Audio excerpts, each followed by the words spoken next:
June 1905. Of all the spectacles of the seas, none is as tragic as the Derelict, the errand of the trackless deep. Weird beyond description is the picture presented by some broken and battered hulk as she swings into view against the skyline, with the turbulent green seas sweeping over her moss-grown decks and a splintered fragment of mast pointing upward as if in protest against her undoing. It is a sight also to arouse fear. For the Derelict is the most potent of all the dangers that threaten the seafarer. Silent, stealthy, invisible, it is the terror of the mariner. It is the arch-hypocrite of the deep. Against it, skill of seamanship, vigilance in watching, avail not. Lights and whistles, beams and buoys proclaim the proximity of land. The throbbing of engines, the noises of shipboard life, tell of an approaching vessel. Icebergs and floes betray themselves by their ghostly radiance and surrounding frigidity of air. The Derelict gives no warning, makes no signal. The first sign of its existence is the crash, the sickening tremble and quaver of the ship suddenly wounded to death. Hateful, awesome as it is, there is also a melancholy attached to the Derelict, for with each battered hulk there goes a history of suffering, perhaps of death and heroism. The making of a derelict, it is a cruel, grievous process. Take, for instance, the story of the bark Florence E. Edgett, wrecked off the Caribbean in the autumn of 1902. She left Nova Scotia on August 18th for Buenos Aires, lumber-laden, having on board, besides the crew of 10, the captain's young wife, aged 23.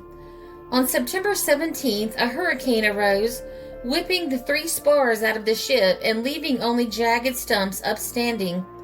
The deck load was swept overboard, the bulwarks demolished, the deck houses uprooted, and the holds flooded.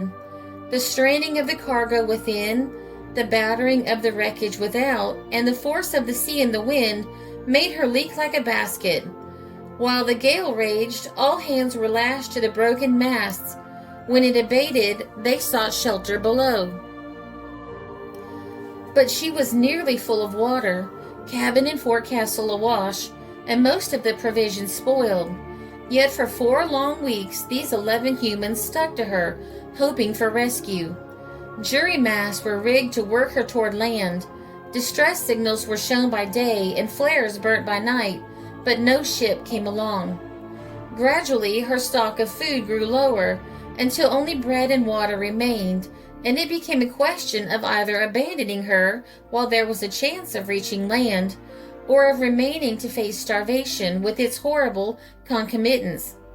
According, on October 15th, after 28 days of misery on the wreck, they repaired and launched their only remaining boat, the others having been destroyed in the gale, and, leaky and flimsy though it was, they contrived to make their way in it towards Grenada, in the Windward Islands, being 11 days voyaging nearly 1,400 miles.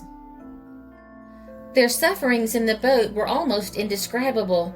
They were reduced to a quart of water and 3 ounces of bread daily, while the intense heat of the tropic sun blistered every exposed portion of their bodies. Mrs. K., the captain's wife, suffered acutely but bore herself bravely and heartened the men by her spirited example, though agonized with thirst, as were all on board. During the whole 40 days between the storm and the sighting of land, they saw not a ship, and they could not have survived much longer, as their food was exhausted. The derelict they had left was sighted several times afterward by different ships, and it is believed eventually drifted into the Sargasso Sea. Derelicts are nearly always wooden-built vessels, and usually lumber-laden. Iron ships open up and sink rapidly, but the stout planks of a wooden ship will give her buoyancy to resist the onslaught of the sea, and if she has a cargo of lumber, she is virtually unsinkable until the hull is broken bodily apart and the lading flung broadcast over the ocean. Many such lumber carriers have made most extraordinary voyages as derelicts. The schooner Alma Cummings wandered around the Atlantic for 587 days and covered 5,000 miles. She laded lumber at Port Royal for Boston in January 1895 and was struck by the famous February blizzard off Cape Henry. Her mast went by the board, and her 10 humans were soon facing desperate peril. The spars, held by the rigging, crashed against her sides with every surge, opening her seams until the water gushed into her in inlets. Meanwhile, the sea swept over her, forming a coat of ice 2 feet thick on her decks. The pumps froze fast, and the crew were chilled to the marrow, their clothing drenched and frozen on them. Their quarters were flooded. Everything was soaked with brine.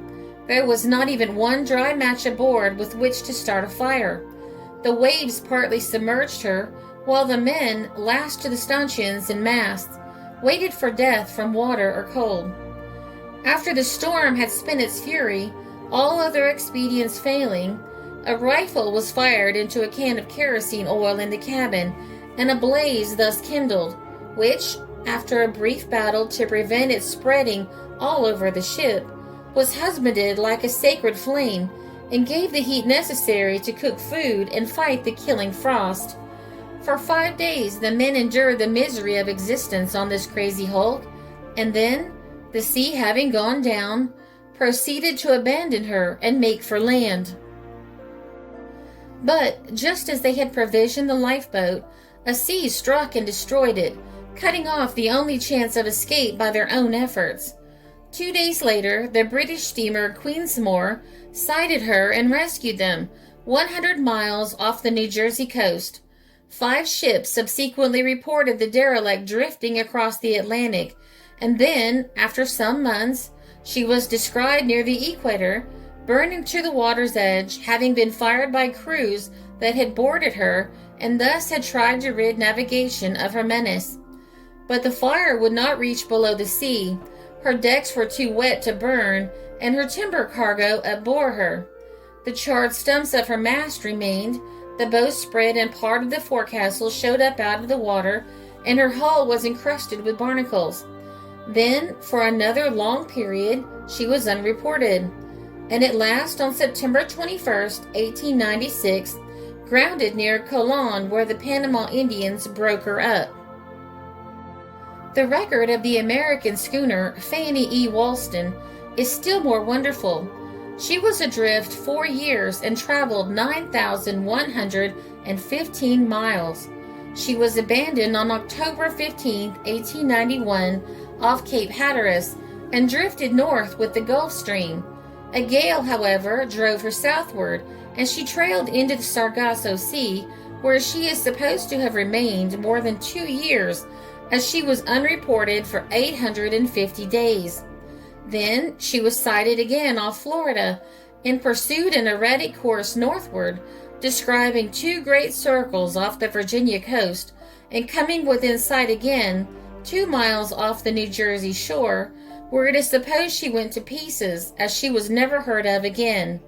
She was 1,117 days adrift altogether, and was sighted on 44 occasions. In her erratic wanderings, she crossed her own track 12 times, and despite her long battle with the elements, she was, when last seen, apparently as staunch as ever. Scarcely less amazing are the records of some other famous derelicts whose movements have been logged by the hydrographic offices. The Fred B. Taylor, a peculiar wreck because it was floating bow up, was adrift for 93 days in the summer of 1892, and in that time traversed 342 miles, being reported 7 times or once every 2 days. The Hyalene was abandoned in February 1896, and in August was set on fire by a passing ship, but was sighted 5 times afterwards. The last report of her being on September the 10th. She had drifted over 1,000 miles in her truant course. The Canaria was run down off Cape Cod on June 1st, 1902. 3 months later, she was seen off the banks, a distance of over 400 miles from where she was abandoned. The Ebenezer Haggett, which became dismantled on November 10, 1902, was towed into the Azores on April 15, 1903, having traveled 2,000 miles during the 157 days she was adrift. Modern materialism finds in the Derelict a parallel to the famous Flying Dutchman, so long the subject of story and song. The myth might have been derived from some ancient forerunner of the abandoned British whaler Resolute, which knocked about the Arctic seas for 4 long and stormy years, battling with ice as well as tempest. 5 years ago, a ship rounding Cape Horn witnessed the gruesome sight of a New Bedford whaler frozen into an iceberg. She had grounded on it, and as it turned later, she had been carried high into the air, where the freezing sprays had welded her solid upon her crystal base. Such too was the end of the Newfoundland fishing schooner Albion in 1893, and varied were the emotions she inspired as, upreared on her gleaming pedestal, she swept through the trawling fleets that swarm on the Grand Banks. Even more appalling was the experience of the sealer Erebus, which came upon a derelict steered by a dead man's hand. When the blighting storm had smitten his boat, he had lashed himself to the wheel and thus had died. There at his post he still stood, with nerveless hand grasping the spokes and sightless eyes staring ahead. The next comers scuttled the wreck and sent her lone watcher to the cavernous depths in the posture he had retained, as was the fittest burial for such a Viking. Many of these derelicts comprehend mysteries which are never solved. The ship, when boarded, is found empty. No note is left to show why she had been abandoned. The crew were never heard of again, and the incident adds another to the countless amazing secrets which the ocean holds. The experience of every sailor includes some of these occurrences so incredible, apparently, that were they not so common, they would never be believed. Undoubtedly, the most extraordinary of all was that of the ship Marie Celeste, a more fantastic creation, apparently, than novelist ever wove. She left New York in 1887 for Europe, her personnel being 13, including the captain's wife and child. 2 weeks later, a British bark sighted her in the Atlantic. There was no sign of life on board. A boat was sent to her, and a most exhaustive search proved her to be as silent as the tomb, as deserted as the pest house. Everything was in its place, even the boats at the davits. The hull was undamaged, the cargo untouched. Rigging and spars were intact. The sails were all set. The crew's weekly wash hung above the forecastle. An awning covered the poop. Binnacle and wheel and rudder were complete. The sailors' kits and dinners were seen in the forecastle. In the cabin was a sewing machine with a child's garment under the needle, and on the table a half-eaten meal. The chronometer ticked undisturbed in the chart room. The cash box was unrifled. The logbook, posted to within 48 hours of the visit, showed that the passage to have been favorable. The ship's appearance proved there had been no storm. Evidences of a struggle, or piracy, or murder, there were none. Yet 13 people had disappeared as if spirited away by some supernatural agency, and from that day to this, the mystery has never been unraveled, though the United States government spared no effort to solve it. Another mystery was that of the brig Resolven, which left Newfoundland for Labrador in August 1884, and was picked up 3 days later by the British warship Mallard with not a soul on board.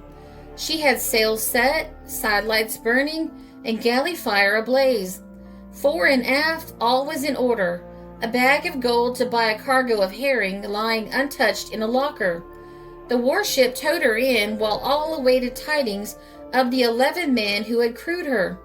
But they never returned. The theory is that she struck an iceberg and they, launching a boat in their panic, upset it, and all on board perished. Yet another enigma was furnished in 1881 by the derelict sighted in mid-Atlantic, in seaworthy trim, by the Ellen Austin. The crew had vanished and left no trace. The Austin put a prize crew aboard to take her to New York. In a breeze, the ships parted company, And some days later, the Austin sighted the derelict again with the second crew gone from her, and the mystery became deeper than ever. Another crew was induced to board her with much difficulty, but the craft never reached port, and the affair remains unsolved yet. The derelict is more destructive than the iceberg. The tall, upstanding berg will stop a ship dead, with stove-in bow, perhaps, but firm abaft the first bulkhead. The low-lying, sluggish derelict, however, sinking under the blow of collision, will bump against and open the ship's whole bottom, so that the attacker will go down before the extent of her damage can be realized. Sometimes a greyhound speeding across some ocean course, where land is not, or where no object is visible, will plump into something that jars her from stem to stern. All on board will be aroused, damage will be looked for, and the log will record contact with a sunken wreck. These waves have a peculiar fondness for obstructing the steamer lanes. In February 1898, off Cape Henry, the Inchisla described 3 derelicts in sight at once, 2 half-sunk schooners and a capsized brig, while in April off Cape Cod, the Strathmore sighted a vessel burning and another dismantled alongside her. In 1896, during the night, the steamer Virgil passed between the masts of a derelict and yet escaped unhurt. Many derelicts fly the Norwegian flag and are engaged in the Canadian lumber trade, the ensign and the business enabling the employment of a class of craft that would otherwise be condemned. In 1897, one of these, the Baltic, reduced to a hulk off Cape Race with 6 of her crew swept overboard, was driven right across the Atlantic to the Irish coast with her 3 remaining men, who subsisted on a sack of rice and some rainwater until rescued near Galway. In April 1903, one Hans Engeland was immersed for 12 days and nights in the inverted hull of the sloop Erut in the North Sea and escaped alive, the derelict being towed into Danzig by the Norwegian steamer Aurora. The man was in the cabin when the hull turned over and made his way into the hold, where the air, with some food from a locker, kept him alive. In May 1903 occurred another striking incident when the 12 men of the Norwegian ship Ziegen, after being afloat on the derelict hull for 6 days, scoured by gales and snow squalls, with the hull sodden and their food exhausted, gave themselves up for lost and gathered in a group on the quarterdeck, where the captain solemnly read the burial service, believing their death only a matter of minutes. While he was reciting the prayers, a steamer smoke was seen, and before long the Pennsylvania bore down on them, and, launching a lifeboat, soon had the despairing mariners transferred to her own hospitable decks. Derelicts less dangerous, but by no means to be disregarded, are the large iron buoys which do service off the American coast. At one time, no less than 11 of these were adrift and charted, and a blow from any would have stove in a steamer's plates. Last April, a Canadian buoy, which broke from its moorings off Cape Breton a year before, was picked up on the French coast near Nantes, having traveled clear across the Atlantic. Another ocean wanderer is a tree which has been sighted adrift in mid-Atlantic many times in the past 2 years. It was originally washed out of some American river and carried around a circuit of 5,000 miles by the current. Bottles float for incredible periods and are the favorite medium for reporting disasters by ships in great danger or of perpetrating hoaxes. Probably not a ship founder's, but makes an ante-mortem statement by this means, and if the ocean's freight of bottles could be gathered and gone through, the true end of many a missing vessel would be made clear. It is a curious fact that seafarers the world over never break a floating bottle. They invariably save it for the record of disaster it may contain. In the event of a naval war, derelicts would probably become a greater menace than ever, because of the number created through cruisers preying upon the enemy's shipping. In the Civil War days, the Alabama swept the seas of Federal merchantmen, and her course could be traced by the blackened hulks of crafts she had stripped and fired. A derelict in marine parlance always conveys the idea of doom and desolation, and the weird significance of the term is never more adequately realized than in wartime, when shot and shell add their quota in littering the ocean with half-sunk vessels left to pursue their blind, staggering, and destructive course along the commercial waterways. The maritime nations are beginning to be moved by the formidable danger of the derelict, and Great Britain and the United States have arranged for concerted action against it. Both countries have established hydrographic offices for compiling and circulating valuable marine data, including the number, location, and movements of derelicts. These bureaus invite reports from all shipmasters. Last year, 1,200 reports of derelicts and 3,000 reports of other obstacles to navigation were received. The drift of these is plotted daily on large maps, and every month charts are issued showing the result. But not even the most perfect agencies can cope with this peril, for while every storm thins out the older derelicts, it creates new ones, each embodying enhanced possibilities of terrible disaster, because its existence is unsuspected and its movement erratic. Some drift but a mile a day, while others make 100. Tides, currents, and winds affect them, and their own build, bulk, and cargo are large factors in determining their progress. Some follow direct courses as closely as if navigated by human beings. Others make zigzags all over the ocean. Many are staunch and compact, but the majority are mere carcasses of once handsome ships. Their average existence is about 70 days, and they are thickest off the American seaboard. 30% of them float bottom upwards. These are the most dangerous, for their keels will rip the bottoms out of ships that collide with them. The greatest home of these masterless waifs is the Sargasso Sea, the ghostly, weed-covered ocean area believed to be the haven of a graveyard fleet mightier than any navy of today. It remains unexplored, so the story goes, because steamer cannot approach it, owing to weeds clogging their screws, while sailors once within it cannot escape from the paralyzing grasp of this vegetation. Certain it is that many a derelict is enmeshed there, and remains for months or years. Scores, maybe, are rotting there now, to be sent north again, years hence, to prove the ruin of a crack liner or a humble tramp. The systematic destruction of derelicts has also been attempted. The project of inducing the maritime nations to unite in organizing the ocean patrol to destroy these sea terrors has so far failed of fruition. Each country attends in a desultory fashion to such wanderers as approach the shores, sending out warships to demolish them by means of shells, torpedoes, torches, or ramming, but it is by no means an easy task always, and occasionally the attacker, when she turns her prow against the hulk, sustains worse damages than she inflicts. The very circumstance that keeps these lumber carriers so long afloat makes them all the more dangerous.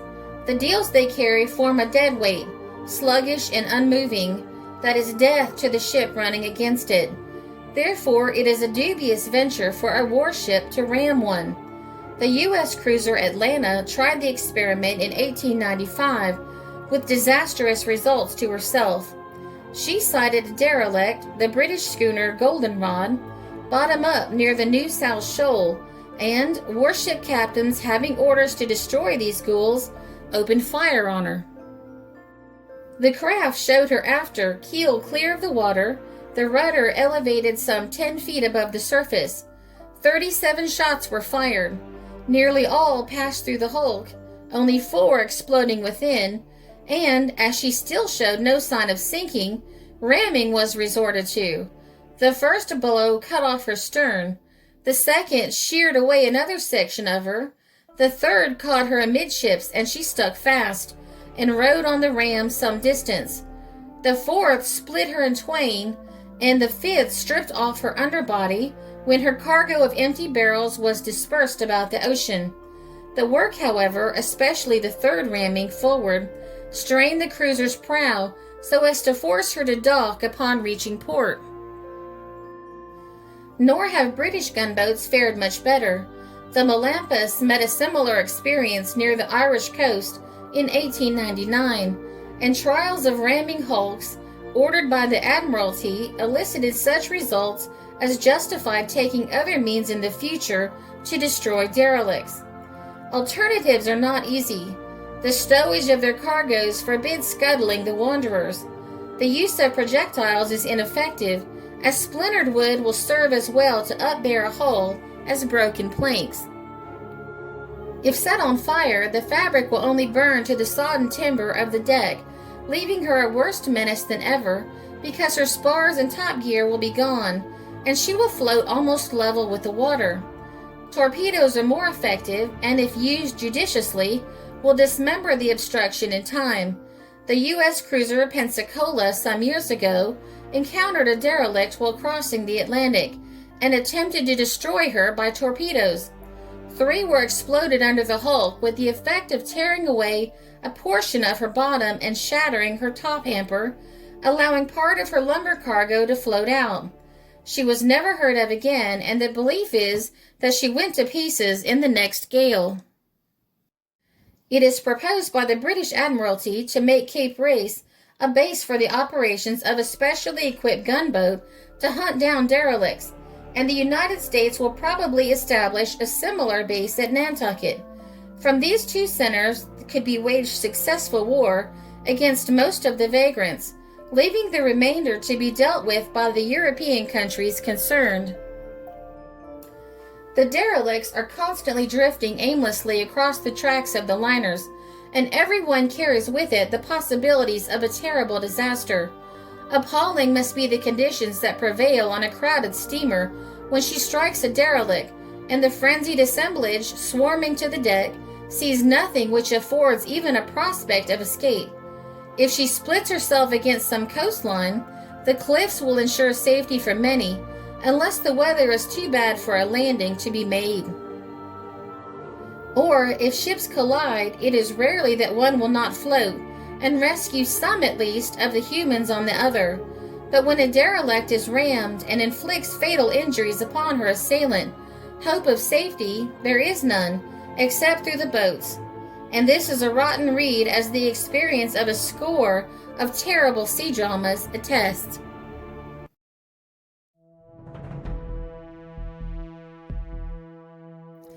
This article was published in McClure's Magazine, June 1905.